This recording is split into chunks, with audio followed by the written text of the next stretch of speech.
Materi pada siang hari ini adalah impian, menulis impian. Bagi teman-teman yang sudah pernah ikut KD Plus, tentunya kegiatan menulis impian itu sudah pernah, auranya sudah dapat gitu. Nah itu berarti bagi teman-teman yang sudah, berarti kita lagi mengulang kembali, artinya mengingat-ingat kembali suasana ketika KD Plus. Yang sudah KD Plus tunjukkan jari. 1, 2, 3 ya, 4 ya. Jadi lagi mengulang kembali, diingat-ingat, dulu saya di KD Plus itu menulis apa gitu. Apakah impian itu sudah terwujud atau belum? Kalau belum, ditulis ulang kan gitu ya. Kalau belum, ditulis ulang, itu namanya merevisi. Sukses adalah kepastian. Coba ulangi kalimat ini dengan meresap ke dalam hati. Tarik nafas yang dalam sambil keluarkan, sambil mengucapkan sukses adalah kepastian. 1, 2, 3. Sukses adalah kepastian. Tarik nafas, lepaskan ya. 1, 2, 3. Sukses adalah kepastian. Nah, sukses adalah kepastian. Percaya nggak sukses itu pasti? Saya. Percaya nggak Anda itu pasti sukses? Saya. Sukses itu adalah kepastian. Seperti pastinya pointer ini saya jatuh kalau saya jatuhkan. Pasti nggak? Ada yang percaya kalau ini pointer saya lepaskan terus dia terbang gitu? Pasti jatuh. Itu pointer ini hanya tergantung dari dua hal. Yang pertama itu harus action, yang kedua harus sabar. Sabar menunggu pointer ini sampai ke sana. Jadi kadang-kadang ada yang nggak sabar itu, begitu dia letak, begitu dia jatuh terus ditangkap lagi, nggak jadi sampai. Jadi tidak ada kata gagal, yang ada hanya orang yang berhenti sebelum sampai. Sampai sini masuk dalam pikiran Anda? Plan, saya kan sudah 3 tahun di NASA, tapi saya belum stokis. Belum 5 tahun kok. Berarti apa? Sabar. Plan, saya sudah 10 tahun di NASA, tapi kron misalnya. Udah banyak. Harus ngapain? Sabar. Action dulu, lalu sabar. Kalau nggak bisa dua-duanya ya gimana? Mau Anda itu mau closing besok, terus besok nggak jadi iklan, nggak jadi closing. Mau nanti pulang dari sini mau closing, terus Anda itu nggak mau melayani, ya nggak jadi closing. Berarti apa yang harus dilakukan? Action, berusaha terus. Lalu kemudian sabar. Nah kalau dua hal itu dipegang oleh Anda pasti sukses. Tidak ada kata insya Allah. Inna ma'al usri yusron, fa inna ma'al usri yusron. Itu kata, ini agama Islam enggak?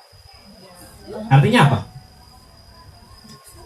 Sesungguhnya bersama kesulitan itu ada kemudahan. 2 kali di ayat di surat Al-Insyirah Nabi mengatakan, Allah itu berfirman seperti itu. Sesungguhnya di balik kesulitan itu ada kemudahan. Setelah ada kesulitan itu ada kemudahan. Kalau Allah berfirman seperti itu, Anda percaya nggak? Nah, anehnya Allah, saya ngomong aneh sama Allah kualat ya. Anehnya Allah itu kemudian mengatakan hal lain di ayat di Al-Quran yang lain, di tempat yang lain. Tidak akan aku biarkan seorang hamba yang mengatakan percaya atau iman kepada aku kecuali aku mengujinya. Jadi ketika kamu baca fa inna ma'al usri yusran, inna ma'al usri yusran, artinya setelah kesulitan itu ada kemudahan. Saya percaya Allah bahwa setelah kesulitan itu ada kemudahan. Allah lalu kemudian mengujinya. Lu percaya benar nggak? Tak kasih sulit lagi kayak gitu. Seberapa jauh Anda percaya terhadap ayat-ayat Allah? Seberapa jauh? Kalau kemudian kata Al-Quran, kemarin saya sudah nggak closing 3 hari. Sekarang saya kanvas lagi, nggak closing lagi. Bohong Al-Quran. Katanya setelah kesulitan ada kemudahan. Mana? Nah, berarti itu imannya jelek. Anda dipertanyakan imannya. Karena tidak tidak akan aku biarkan seseorang yang mengatakan aku beriman kepada Allah selain aku mengujinya. Tentunya dengan kesulitan-kesulitan. Lu masih percaya nggak kalau ada kemudian setelah kesulitan? Tak kasih kesulitan lagi. Gagal closing lagi, di-PHP-in lagi. Masih percaya? Kalau masih percaya, kasih lagi loh. Gimana coba? Uniknya Allah itu begitu. Kalau masih percaya, pasti sukses. Nggak mungkin nggak sukses. Nah, apa impian Anda? Apa impian terbesar dalam hidup Anda? Coba, Anda sekarang mau jamkan mata sebentar. Serius, pejamkan mata. Apa yang paling Anda inginkan di dalam hidup ini? Apa? Pikirkan. Nggak usah dikatakan, pikirkan saja. Bagi masing-masing. Apa? Apa sesuatu yang paling Anda ingini? Mungkin rumah yang besar, mungkin mobil yang besar, mungkin kebahagiaan bagi orang-orang yang Anda sayangi, mungkin membahagiakan orang tua. Saya tidak tahu. Silakan buka lagi matanya. Nah, sudah feel, dapat, sudah ada di dalam pikiran? Belum. Belum sempat merem berarti ya.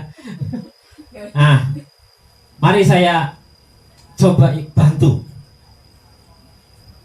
Berapa penghasilan per bulan yang Anda ingat 4-5 tahun yang akan datang? Sekarang tahun 2019, berarti 4-5 tahun kira-kira tahun 2023, 2022. Berapa penghasilan yang Anda inginkan? 1 juta? 10. 2 juta? 10 juta? 20 juta? Berapa? 10 ya? Oke? 10 juta. 4-5 tahun yang akan datang 10 juta. Amin. Yang lamaan tuh. Ya sudah. Terserah ada lah ya. Contohnya begini. Penghasilan saya dari NASA Januari 2020 100 juta per bulan harus bisa. Ini impiannya siapa ya? Chandra Dewi Nurbani. Saksinya suami. Terus upline. Ini contoh impian yang kami bingkai. Lalu apa kendaraan yang seperti apa yang Anda impikan, yang Anda ingin miliki 4-5 tahun yang akan datang? Fortuner, Pajero, Alphard, atau Coro? Coro itu Corolla.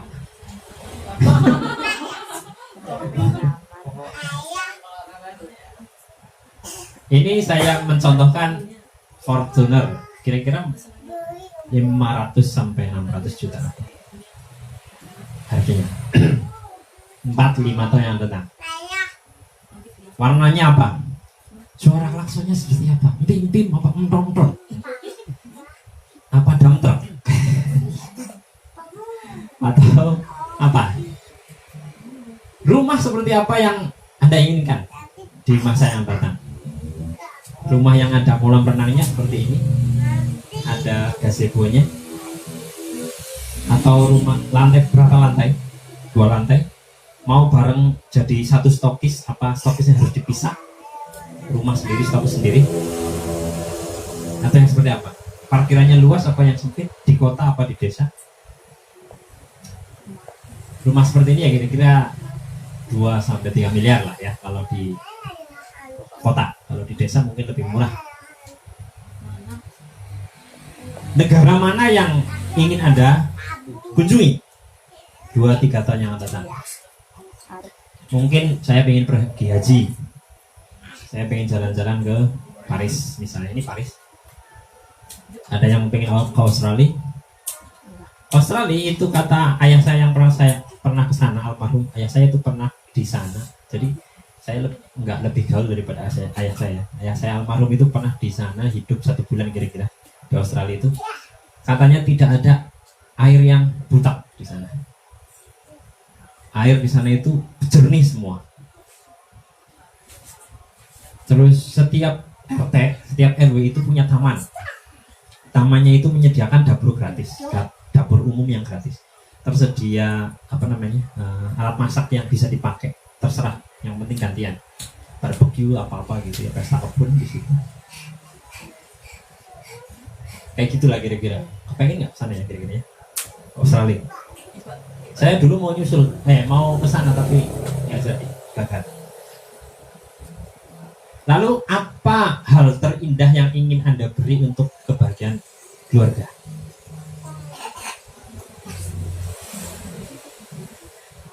Duduk, Pak Im, duduk.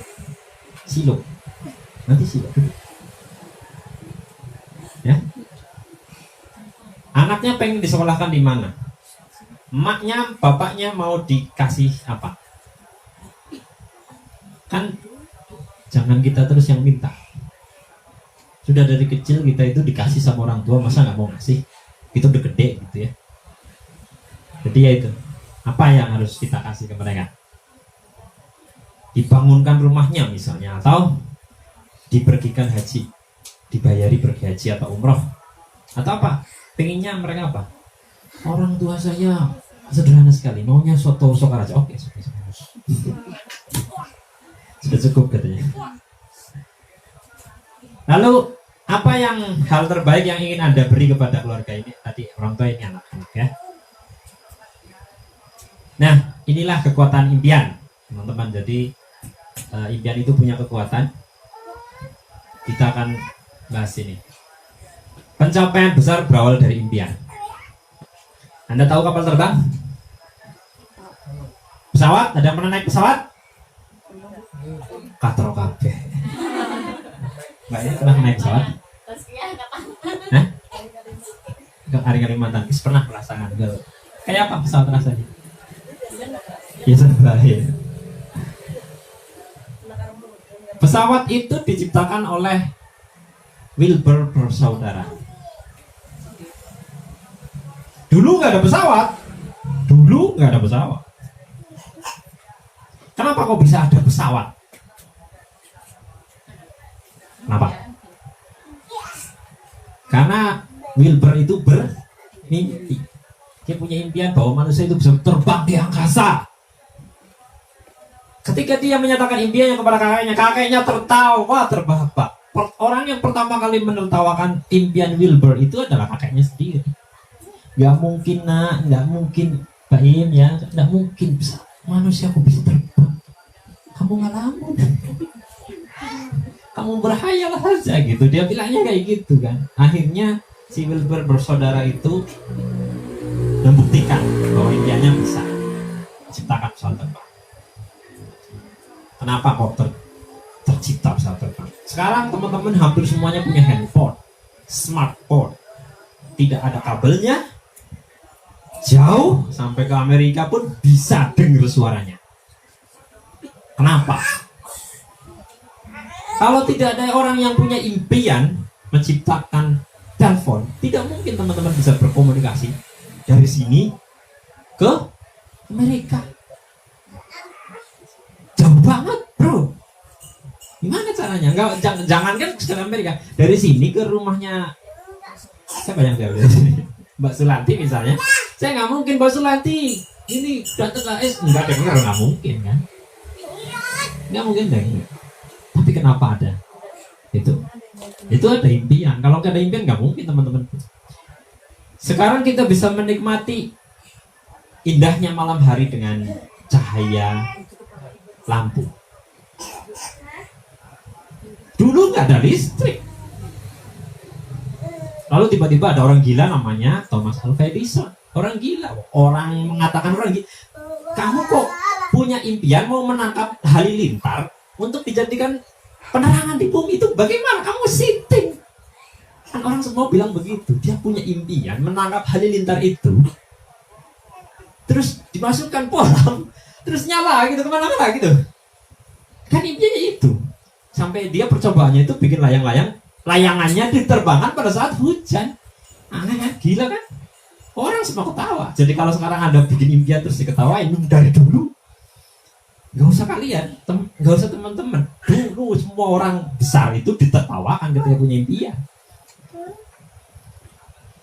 Kamu mau beli Persero. Tampangnya nggak meyakinkan. Kamu mau beli daftar? Emang kamu nyari duit dari mana beli daftar? Gitu ya. Next. Mengapa memiliki impian itu penting? Impian itu menjadi sumber motivasi. Anda kalau nggak punya impian, nggak akan kemana-mana hidup Anda. Di rumah aja, tidur. Plan saya, udahlah hidup cukup kayak gini aja. Bisa makan, bisa tidur enak, gajian, ya akhir bulan. Oke. Pulang kerja, tidur. Pulang kerja, tidur. Nggak mungkin. Kalau nggak punya impian, nggak mungkin akan bergerak. Nggak mungkin akan kanvas, nggak mungkin. Saya yakin di rumah tidur. Enak kok. Bisa makan kok, nyaman kok. Ya dap ya. Itu karena punya impian, makanya ada motivasinya. Jadi kalau misalnya kalian teman-teman itu terus merasa down, merasa tidak semangat, ya ingat lagi impiannya. Aku ada impian yang belum tercapai. Aku harus bergerak. Itu. Lalu menciptakan energi besar untuk berprestasi. Teman-teman kalau ingin berprestasi, punya energi, kan harus punya impian. Kalau nggak punya impian, nggak mungkin teman-teman akan berprestasi. Nggak mungkin punya energi. Energinya gampang down. Ibarat batunya ABC yang standar. Baru 2 jam, langsung macet. Tapi kalau teman-teman punya impian, berarti baterainya alkalin. Terus habis baterainya terus dicas lagi. Terus saja terus nabrak nggak apa-apa,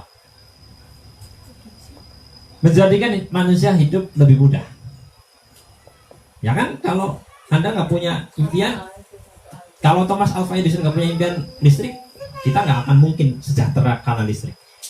Kalau Wilbur bersaudara itu tidak punya impian pesawat terbang, kita nggak mungkin bisa kemana-mana secepat itu. Artinya kita bisa mungkin ke Kalimantan, tapi harus 2 hari 3 malam gitu. 2 malam 3 hari 2 malam 1 hari gitu. Gitu ya, kalau Kalimantan gitu ya kalau naik kapal ya. Sekarang kita bisa ke Kalimantan hanya dengan 2 jam kalau dari Jogja. 1 jam kalau dari Jogja. Cepet banget. Besok apalagi bandara mau dibuka Purbalingga kan. Terbang dari sini ke Kalimantan paling 1,5 jam. Cepet banget. Nah, kalau teman-teman punya impian, suatu saat impian itu terwujud, pasti teman-teman akan hidupnya lebih mudah. Impian, saya punya impian punya mobil, begitu tercapai, hidupnya lebih mudah. Lebih mudah. Gitu ya.